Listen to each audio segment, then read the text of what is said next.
മക്കളെ, ജെറുസലേം വചന കൂടാരത്തിൽ നിന്നും 3 മിനിറ്റ് പ്രാർത്ഥനയ്ക്കായി വിദേശത്തുള്ളവരും സ്വദേശത്തുള്ളവരും ഭവനത്തിലുള്ളവരും എല്ലാവരും ഈ പെന്തക്കോസ്ത് നാളിൽ പ്രാർത്ഥിച്ചുകൊണ്ടിരിക്കുകയാണ്.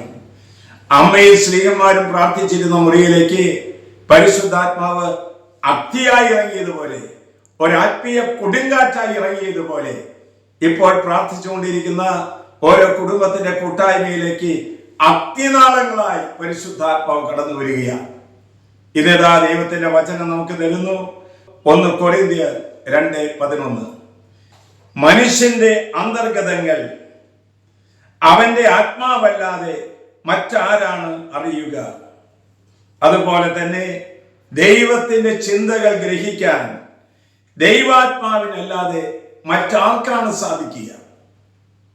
പ്രിയപ്പെട്ട മക്കളെ, ദൈവത്തിന്റെ ചിന്തകളും ദൈവത്തിന്റെ പ്രവർത്തനങ്ങളും നമുക്ക് മനസ്സിലാക്കണമെങ്കിൽ ദൈവത്തിന്റെ പരിശുദ്ധാത്മാവ് നമ്മിലേക്ക് കടന്നു വരണം.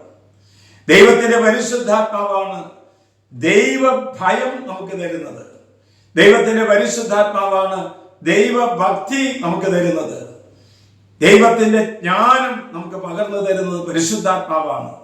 ഈ ദൈവിക ജ്ഞാനം കൊണ്ടാണ് ഒരുവൻ നന്മ ചിന്തിക്കാനും നന്മ പ്രവർത്തിക്കാനും ഇടയായിത്തീരുന്നത്. അതുകൊണ്ട് പരിശുദ്ധാത്മാവിന് മാത്രമേ ജീവിക്കുന്ന ദൈവത്തിന്റെ പരമമായ രഹസ്യങ്ങൾ മനസ്സിലാക്കാൻ സാധിക്കുക. ദൈവത്തിന്റെ പരിശുദ്ധാത്മാവിലൂടെ മാത്രമേ ദൈവത്തിന്റെ സ്വരം ശ്രവിക്കാനും ദൈവസ്നേഹത്തിന് അകലാതെ ദൈവത്തോട് ചേർന്ന് നിൽക്കാനും നമുക്ക് സാധിക്കുന്നത്. അതുകൊണ്ട് പരിശുദ്ധാത്മാവിന്റെ തിരുനാൾ ദിവസം അഗ്നിസ്വരൂപനായി നമ്മിലേക്ക് കടന്നു വരുമ്പോൾ അലസതകൾ വിട്ടുപോയി ദൈവിക ജാഗ്രതയോടെ ദൈവത്തോട് ഒട്ടിച്ചേർന്ന് ജീവിക്കാനുള്ള അനുഗ്രഹം ഈ പെന്തക്കോസ്ത് നാളിൽ നമുക്ക് ഹൃദയപൂർവ്വം പ്രാർത്ഥിക്കാം. പരിശുദ്ധാത്മാവ് നമ്മെ അനുഗ്രഹിച്ചു വഴി നടത്തട്ടെ. നമ്മുടെ കർത്താവ് ഈശോ മിശിഹായുടെ കൃപയും പിതാവായ ദൈവത്തിന്റെ സ്നേഹവും പരിശുദ്ധാത്മാവിന്റെ സഹവാസവും നാം എല്ലാവരോടും ഈ കൂട്ടായ്മയോടും കൂടി ഉണ്ടാകട്ടെ, ഇപ്പോഴും എപ്പോഴും എന്നേക്കും. ആമേൻ.